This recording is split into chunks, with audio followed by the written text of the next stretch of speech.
بسم اللہ الرحمن الرحیم۔ السلام علیکم دوستو، آج میں آپ سے کورونا وبا کے متعلق کچھ باتیں شیئر کرنا چاہتا ہوں۔ دعا فرمائیں اللہ پاک پوری دنیا خصوصاً عالم اسلام اور وطن عزیز پاکستان کو اس وبا سے محفوظ اور مامون فرمائے۔ اس گفتگو کے 4 حصے ہوں گے۔ پہلے حصے میں کورونا وائرس کیا ہے، دوسرے حصے میں کورونا وائرس جیسی وبائیں کیوں پھیلتی ہیں، تیسرے حصے میں کیا ایسی وباؤں کے پھیلنے پر ہمیں احتیاطی تدابیر کرنی چاہیے یا نہیں، اور چوتھے حصے میں ان وباؤں سے بچنے کے لیے مسنون اذکار اور عمل کیا ہیں۔ یہ بات عرض کروں گا۔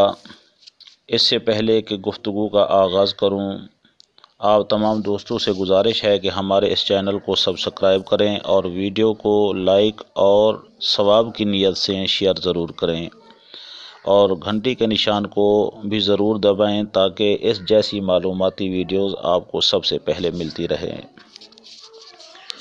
سب سے پہلے یہ بات ذہن نشین فرما لیں کہ کورونا وائرس ایک عالمی وبائی مرض ہے جس نے پوری دنیا کو اپنی لپیٹ میں لے لیا ہے۔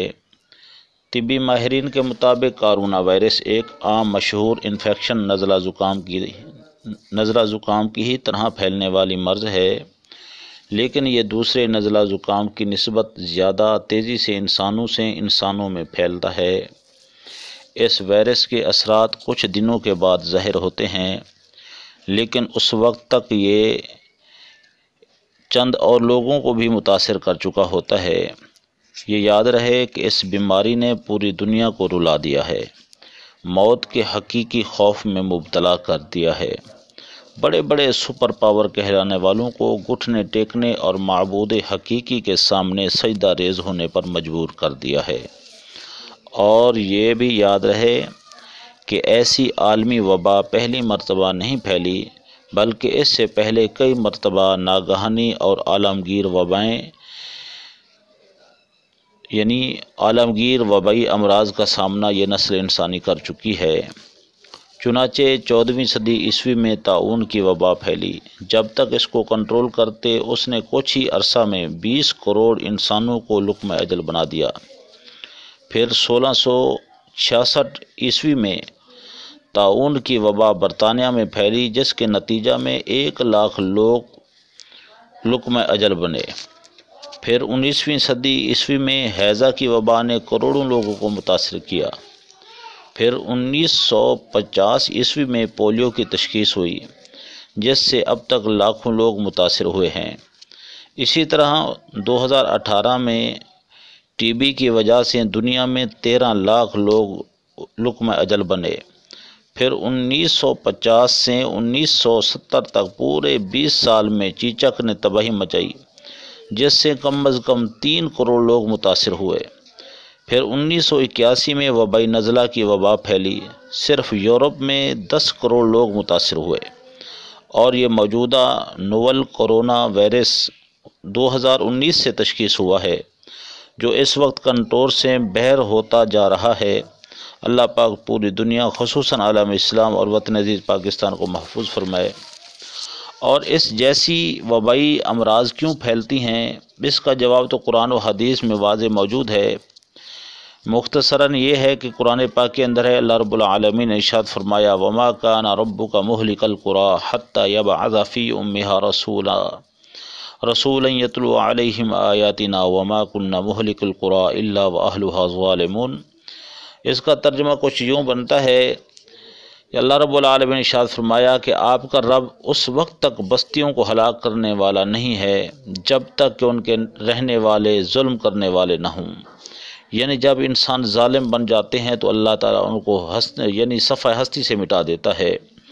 اور حدیث پاک میں ہے کہ رسول اللہ صلی اللہ علیہ وسلم نے فرمایا، جب بھی کسی قوم میں کھلم کھلا بے حیائی ہونے لگتی ہے تو ان میں طاعون اور ایسی بیماریاں پھیل جاتی ہیں جو ان کے گزرے ہوئے لوگوں میں نہیں ہوتیں۔ اب خود دیکھ لیں، پاکستان سمیت پوری دنیا کو فحاشی، عریانی اور بدکاری سکھانے پھیلانے میں پوری قوت لگا رہے ہیں، اور ساتھ ہی اتنی طاقت اہانت رسول صلی اللہ علیہ وسلم اور اسلام کے تشخص کو مٹانے کے لیے صرف کر رہے ہیں، تو یہ وبائیں ان گستاخیوں کا لازمی نتیجہ ہیں۔ اب سوائے توبہ کے کوئی راستہ نہیں ہے۔ اب رہا مسئلہ احتیاطی تدابیر کا، تو احتیاطی تدابیر کرنی چاہیے۔ جیسا کہ ایک واقعہ آتا ہے کہ سیدنا عمر فاروق رضی اللہ تعالی عنہ کا کہ آپ شام کا سفر فرما رہے تھے، راستے میں ایک سراغ نامی بستی سے گزرے تو سیدنا ابو عبیدہ بن جرح اور ان کے ساتھیوں نے آپ کو بتایا کہ اس بستی میں طاعون پھیلا ہوا ہے۔ تو سیدنا عمر فاروق رضی اللہ تعالی عنہ نے مہاجر و انصار اور فتح مقام میں شریک اکابر صحابہ سے مشاورت کی کہ اس بستی میں ہمیں جانا چاہیے یا نہیں، تو نتیجہ یہ نکلا کہ نہیں جانا چاہیے۔ تو سیدنا ابو عبیدہ بن جرح رضی اللہ تعالی عنہ نے عرض کی، یا امیر المؤمنین، آپ تقدیر الہی سے بھاگ رہے ہیں؟ تو سیدنا عمر فاروق رضی اللہ تعالی عنہ نے جواب دیا، ہاں، تقدیر الہی سے بھاگ کر تقدیر الہی کی آغوش میں پناہ لے رہا ہوں۔ پھر سیدنا عبد الرحمن بن عوف رضی اللہ تعالی عنہ تشریف لائے تو فرمایا، اس حوالے سے میرے پاس رسول اللہ صلی اللہ علیہ وسلم کی ہدایت موجود ہے۔ آپ صلی اللہ علیہ وسلم نے فرمایا، جب تم کسی بستی میں اس وبا کے بارے میں سنو تو وہاں نہ جاؤ، اور اگر تم اس بستی میں پہلے سے موجود ہو تو وہاں سے نکل کر نہ بھاگو۔ یہ سن کر سیدنا عمر فاروق رضی اللہ تعالی عنہ نے اللہ کا شکر ادا کیا اور اپنے سفر پر روانہ ہو گئے۔ اس واقعہ سے معلوم ہوا کہ احتیاطی تدابیر پر عمل کرنا سنت رسول صلی اللہ علیہ وآلہ وسلم ہے، اور ان وباؤں سے بچنے کے لیے چند تدبیریں ہیں۔ آپ حضرات ان پر عمل کریں، انشاءاللہ اللہ کے فضل سے اس وبا سے محفوظ رہیں گے۔ پہلی بات یہ ہے کہ صدقہ کریں، کیونکہ صدقہ جو ہے یہ اللہ کے غصہ کو، اللہ کے غضب کو ٹھنڈا کر دیتا ہے۔ جتنا ہو سکتا ہے غریبوں کی دل کھول کر مدد کریں۔ دوسرا، صبح و شام یہ دعا 3 مرتبہ ضرور پڑھا کریں، انشاءاللہ تمام طرح کی وبائی امراض سے آپ محفوظ رہیں گے۔ بسم اللہ الذی لا یضر مع اسمہ شیء فی الارض ولا فی السماء وہو السمیع العلیم۔ اور جب آپ کسی مریض کو سامنے یا ٹی وی پر دیکھیں تو یہ دعا ضرور پڑھ لیا کریں، انشاءاللہ وہ مرض جو ہے جس کو دیکھ کر یہ پڑھیں گے وہ آپ کو کبھی بھی نہیں لگے گی انشاءاللہ۔ وہ دعا یہ ہے، ترمذی شریف کے اندر یہ دعا ہے، الحمدللہ الذی عافانی مما ابتلاک بہ وفضلنی علی کثیر ممن خلق تفضیلا۔ بشرطے کہ بات یہ ہے کہ جو بھی عمل کریں یقین کے ساتھ کریں، انشاءاللہ اللہ کے فضل سے اس کا رزلٹ بھی 100% ملے گا۔ اللہ پاک ہم سب پر اپنا رحم و کرم فرمائے، آپ سب کا حامی و ناصر ہو۔ دعا فرمائے اللہ رب العالمین امن عطا فرمائے، آمین بجاہ سید الانبیاء والمرسلین وما علینا الا البلاغ المبین۔